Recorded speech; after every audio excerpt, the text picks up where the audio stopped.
The first rule every human learns after joining the Galactic Assembly is simple: don't touch the royalty. Not because they're fragile, not because they're sacred, but because with alien royalty, touch rarely means what you think it means. I learned that rule on my first day on Alindra Prime, and I broke it on my 7th. Beginning the warning. My name is Marcus Hale, Human Diplomatic Liaison, assigned to the Cerati Dominion, one of the oldest, most protocol-bound civilizations in the known galaxy. The Cerati had crystalline cities, bioluminescent skies, and a royal bloodline that traced itself back before humans had discovered fire. They also had Princess Valeth. She was nothing like the images in the briefings. The official holograms showed her as distant and ceremonial, draped in light-threaded robes, eyes cold with authority. In person, she was curious, alert, watching everything like she was measuring the universe, one question at a time. And she watched me more than anyone else. I noticed it during the welcoming procession. While the other delegates bowed too deeply or stared too long, Valeth tilted her head slightly, studying me as if I were a puzzle she hadn't decided whether to solve or discard.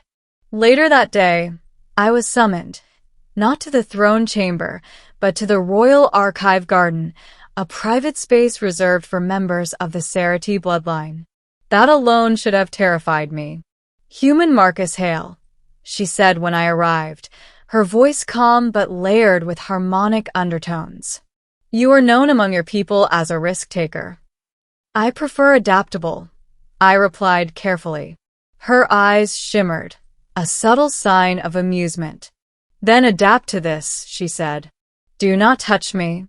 The words weren't a request. They were a warning. I frowned. "I wasn't planning to, Your Highness." "That is not what I said," she replied. "I said do not." She stepped closer, close enough that I could feel a faint static sensation in the air between us. The garden lights dimmed instinctively, responding to her presence. "Do you know what happens if you touch me?" she asked. I hesitated.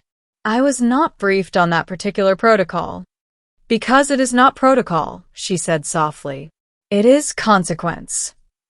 Middle, the truth behind the taboo. Over the next few days, I learned more than I was supposed to.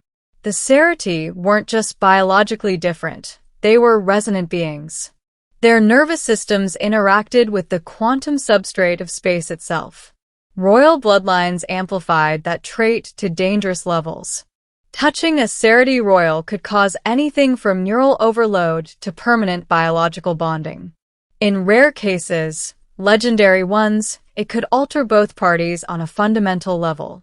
Humans, of course, were an unknown variable. "You are chaos-compatible," Valeth told me during one of our many conversations. "Your species evolved surrounded by uncertainty. You endure it." "Most of the time," I said. She studied me. "That is why I warned you." Despite the warning, she kept finding reasons to be near me, walking beside me during diplomatic tours, asking questions about Earth that had nothing to do with treaties, music, oceans, childhood games. And always there was space between us. A deliberate gap she never crossed. Until the night everything went wrong. The attack came without warning. A dissident Cerati faction, radicals who believed the Dominion had grown weak by engaging with other species, struck during a ceremonial convergence. Energy weapons shattered the garden domes. Panic rippled through the palace. I was thrown to the ground by an explosion, my ears ringing, vision blurred. Through the smoke, I saw Valeth collapse, clutching her side. Blood, silver and faintly glowing, stained her robes. Instinct took over. I ran to her. "Marcus," she gasped, gripping my wrist. "Don't." I knelt beside her, lifting her slightly to assess the wound. The moment my bare hand touched her skin, the world shifted. Light flared between us. Pain not sharp, but overwhelming, surged through my body as if my nervous system had been plugged directly into a star. I heard voices that weren't voices, felt memories that weren't mine. Valeth screamed, not in pain but in shock. "You touched me," she whispered. "I know," I said through clenched teeth. "I know. I'm sorry." But it was already too late. The bond no one expected. The attackers were driven off quickly, but that barely mattered. Palace guards surrounded us, weapons raised, not at the rebels, but at me. "Stand down," Valeth commanded weakly. They hesitated. "She is bonded," one of them said, disbelief thick in his voice. Bonded. The word hit harder than any weapon. I was taken to a secure chamber, isolated, monitored, analyzed. Cerity scientists whispered in alarm as their instruments struggled to interpret what had happened. The conclusion was unanimous. Human biology had not only survived contact with a Cerity royal, it had synchronized. Instead of collapsing under the resonance, my nervous system had stabilized it, balanced it, anchored it. A living counterweight. "This has never occurred," the High Scholar said. "Not in recorded history." Valeth was brought in hours later, pale but standing. When she looked at me, something had changed. The distance she once maintained was gone. "I warned you," she said quietly. "You did," I replied. "Still glad I did it." She smiled faintly. That is the most human response imaginable. The Dominion Council was divided. Some called for my execution, fearing what I represented. Others saw opportunity. A bond like this could mean unprecedented stability for the royal line. Valeth made the decision herself. "He is under my protection," she declared, "and under my authority." The room fell silent. Ending, the risk that changed the future. Months passed. The bond didn't fade.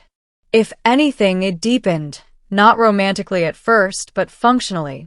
Valeth's volatile resonance stabilized permanently. Her health improved. Her control sharpened. And me? I changed too. I could sense fluctuations in energy fields. Feel emotional currents in a room before words were spoken. Not red minds, nothing so dramatic, but notice things most beings missed. Humans, it turned out, were excellent anchors. The radicals who attacked the palace lost influence. Their argument, that interaction weakened the Dominion, fell apart in the face of living evidence to the contrary. Valeth reformed ancient laws. Touch taboos were reclassified. Research initiatives with humans expanded. Slowly, carefully, the Dominion evolved. One evening, standing on a balcony overlooking the glowing city, Valeth stood beside me, closer than protocol once allowed. "You changed our future," she said. "You warned me," I replied. "I just took the risk." She looked at our hands, inches apart. "Do you know what happens if you touch me now?" she asked. I smiled. "I have a feeling." This time, when our fingers met, there was no pain, no shock, only balance. And across the galaxy, civilizations began to understand something new. Humans weren't dangerous because we were strong. We weren't feared because we were violent. We mattered because when warned not to touch, sometimes we did anyway.